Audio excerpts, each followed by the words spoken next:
Alam ko na may mali sa paraan ng tingin mo sa'kin. Hindi mo sinasabi pero ramdam sa mga post, sa mga late replies. Parang may usapan na hindi natin sinimulan, pero pareho nating iniiwasan. Ayokong umabot sa point na pareho tayong nagpe-pretend. Mahal kita pero iba ibig sabihin. Hindi to mixed signals, malinaw to sa'kin. Gusto kitang manatili sa buhay ko, pero may linya na hindi ko tatawirin. Hindi dahil ayaw kita, kundi dahil mahal kita sa tamang paraan.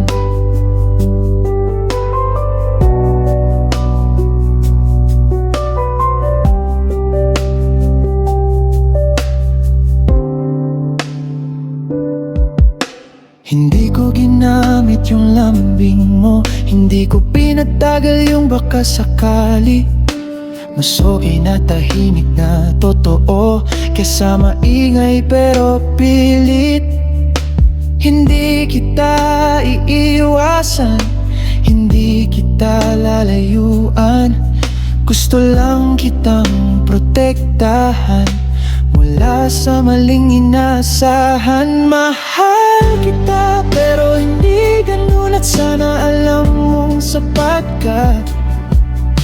Hindi mo kailangang magbago para lang piliin ka ng iba.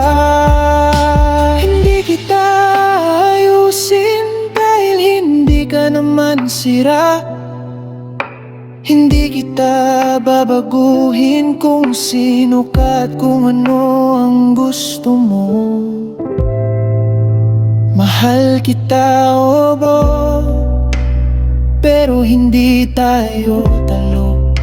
Hindi lahat ng hindi nagkatuluyan ay pagkatalo. Magkaibang direksyon ng puso pero malinaw ang respeto.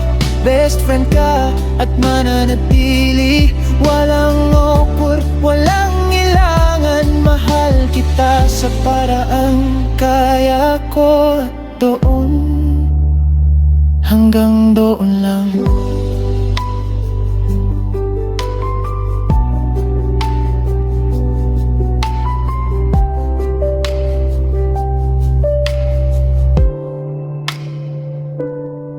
Kung magtanong sila kung bakit okay tayo, hindi na kailangang ipaliwanag. May mga taong hindi mo minahal, pero hindi mo rin kailanman tinalikuran.